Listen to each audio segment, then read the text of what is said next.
안녕하세요. 반갑습니다. 가치전자라는 직업상담사 나니쌤입니다. 우리 앞에서 상담 기본원리 7가지를 배웠는데요. 이제 상담에서 중요한, 직업상담에서 중요한 요소에 대해서 이야기를 할 건데, 이게 오프라인 강의면은 제가 이렇게 시트지를 나눠드리면서 직업상담 시 중요하다고 생각하는 것을 자유롭게 적고 얘기를 나누거든요. 그래서 우리 한번 댓글에 여러분들이 직업상담에서 내가 생각했을 땐 중요한 건 이거 같아요. 지금 현장에 있는 분들은 당연히 현장에서 느끼는 직업상담 시 중요한 요소를 적어보시고, 입직을 준비하는 분들이나 공부를 하고 계신 분들은 요런 게 중요할 것 같은데? 라고 하는 것들을 댓글에 한번 적어보도록 할게요. 그래서 진짜 실제로 우리가 강의를 하듯이 하면 선생님들이 재밌게 교육에 참여하실 수 있으니까요. 한번 충분히 생각들 해보시고 적어보세요. 잠깐 멈췄다가 직업상담사로서 중요한 거는 뭐다? 라고 한번 댓글로 적어주셔도 되고, 뭐 말로 얘기를 해주셔도 좋을 것 같습니다.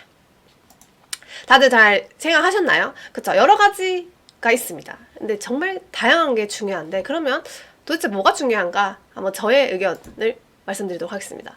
일단 저는 직업상담에서는 정말 많은 게 중요하고, 직업상담사들이 필요한 역량이 진짜 많고, 그래서 직업상담사들이 능력이 좋은 분들이 많아요. 근데 그걸 모르시는 분들도 많은데, 일단 뭐 한번 볼까요? 우리는 정보를 제공하는 직업이라서 객관적인 정보 제공 되게 중요합니다. 그러니까 우리가 주는 정보가 틀리면 안 돼요. 그래서 최신 정보를 줘야 되고, 팩트, 정확한 정보 전달을 해야 됩니다. 만약에 선생님들의 생각이다, 선생님들은 이렇게 생각한다라는 거는 그걸 꼭 언급을 해주셔야겠죠. 만약에 나라면, 저는 이런 식으로 얘기도 많이 하거든요. 뭐 어떤 정보를 준다기보다는 어떤 고민을 하고 있을 때, 만약에 나라면 이렇게 할 것 같아요 라는 얘기를 좀 많이 하게 되고, 그거를 뒷받침할 수 있는 정보들도 같이 제공을 해주는 거죠. 그 다음에 내담자 분석, 내담자를 이해하는 데 있어서는 내담자에 대한 정확한 분석이 돼야 되는데, 솔직히 자기 자신도 잘 모르는데 타인인 상담자가 잘 분석할 수 있을까라고 했을 때는 우리는 여러 가지 도구를 활용하죠. 직업심리 검사도 많이 활용을 하고, 그리고 내담자의 개인 정보, 인적사항, 경험, 경력, 자격 등등, 우리는 취업을 위한 상담이어서 취업에 필요한 것들도 있겠지만은 그 외적인 것들도 잘 알고 계셔야 됩니다. 경험들. 그래서 저는 경험의 중요성에 대한 상담을 정말 중요하게 생각하거든요. 그래서 경험 상담을 정말 많이 하는 경우가 있어요. 그래서 경험 상담이란 내담자가 했던 경험들을 모조리 적어보고, 그것들을 통해서 우리 내담자는 이런 사람이구나, 우리 내담자는 이런 성격이구나 라는 생각을 하게 되는 거예요.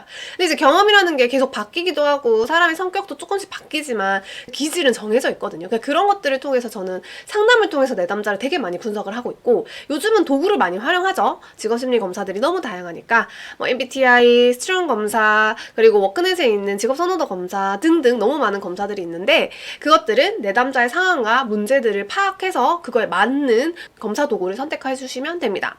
세 번째, 다름을 인정한다. 제가 앞에서도 말씀을 드렸는데, 다르다와 틀리다는 다른 개념입니다. 지금 선생님과 저는 틀린 건가요? 그러니까 다르죠? 선생님이랑 저는 다른 사람이에요. 틀린 사람은 아니죠. 그러니까 저의 생각도 맞고요, 선생님의 생각도 맞아요. 그거에 있어서 틀렸어요. 그렇게 생각하면 취업이 안 돼요 라고 말하는 순간 이거는 상담이 어그러집니다. 그래서 내담자와 나는 다르구나, 내담자는 이런데 나는 이렇구나 라는 거에 대해서 인정을 하고, 내담자한테 나와 생각은 다르지만 나는 이렇게 생각하고 본인의 말도 맞다라는 것을 좀 언지를 해주시면서 상담을 해주시는 게 좋은데, 이건 누가 봐도 틀린 생각? 틀린 생각이라고 하긴 좀 그런데, 이건 뭐 법적인 테두리 안에서 이건 진짜 누가 봐도 잘못된 생각이다 하는 것들이 있으면 당연히 얘기를 해주셔야 됩니다. 긍정적인 마인드와 에너지 중요한데 잘 안 돼요.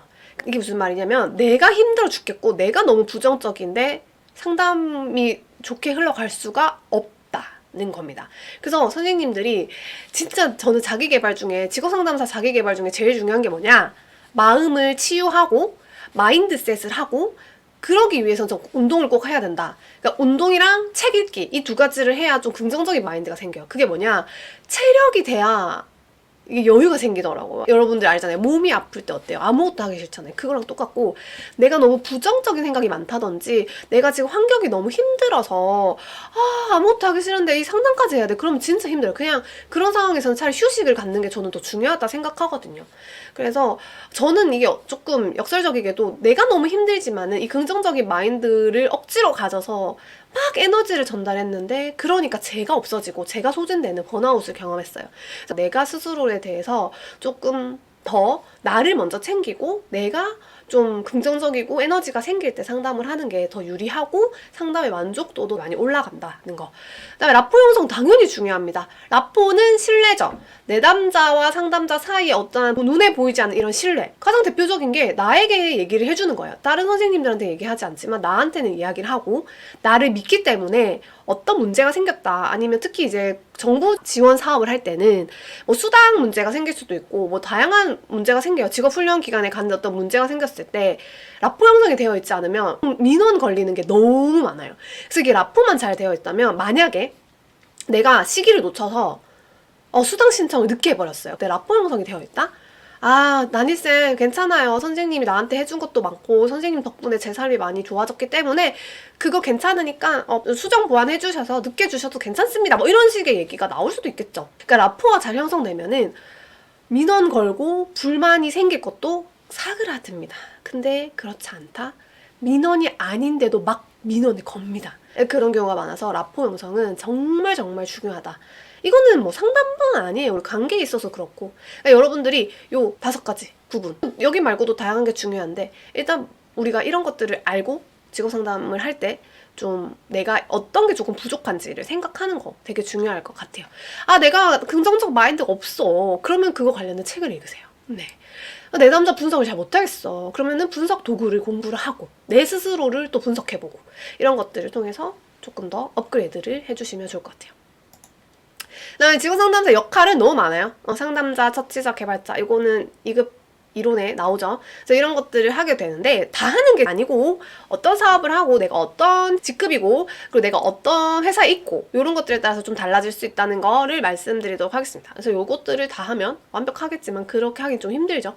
하지만 언젠가는 내가 이런 걸 하나씩은 해보겠다라고 생각을 또 해보시고 그리고 이제 직업상담사의 자질에 있어서는 뭐 원리랑 또 비슷하긴 한데 객관성을 가져야 되겠죠. 그러니까 좀 주관적인 뭐 내 생각, 내 멋대로 하는 게 아니라 좀 객관적으로 생각을 해야 되고 중립적인 생각을 해야 되고 통일된 동일심, 냉철함, 정서성에서 분리된 태도. 이게 뭐냐면 우리 F들이 막 감정에 많이 휘둘리잖아요. 그렇게 하면 안 되고 중립을 유지하고 이거를 좀 논리적으로 분석적으로 좀 판단을 해야 된다는 거. 동정심 이거 진짜 중요한데요. 너무 감정적으로 대해가지고 너무 동정을 하게 되는 경우는 문제가 생깁니다. 그래서 그런 것들을 조금 주의하셔라 라는 거고 존경, 그렇죠. 내 남자를 수용하고 무조건적인 공감, 무조건적인 이해 수용하고 스스로 해결할 수 있도록 자유를 준다.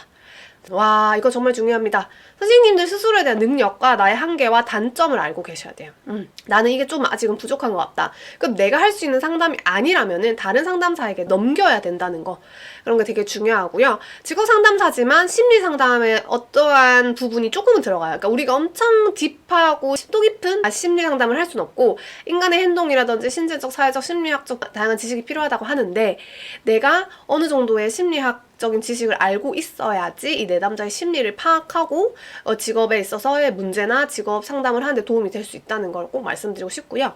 직업정보 능력, 분석 능력 너무 중요합니다. 정보에 대한 분석을 잘 할 수 있어야 되고 요즘은 생성형 AI를 많이 활용해서 정보를 많이 수집하고 있는데 그런 것들 또는 책, 강의, 사람을 통한 정보 등을 많이 수집하셔서 전달해 주시는 거 되게 중요합니다. 제가 직업상담사로서 역할 앞에서 말씀드렸다시피 여러 가지가 있고 그 다음에 이제 직업상담에서 중요한 요소 오늘 요거를 좀 가져가셨으면 좋겠습니다.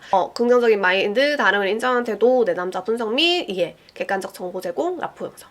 이것 말고도 많지만 일단 기본적으로 요거가 바탕이 되면은 상담하는데 큰 어려움이 없고 점차적으로 내가 경력을 쌓으면서 더 좋은 상담자가 되기 위해서 어떻게 노력을 해야 될지를 좀 고민해 보시면 좋을 것 같아요. 오늘은 직업 상담에서 중요한 요소에 대해 이야기 들었고 3번째 시간에서는 초기 상담에 대한 이야기 해보도록 할게요.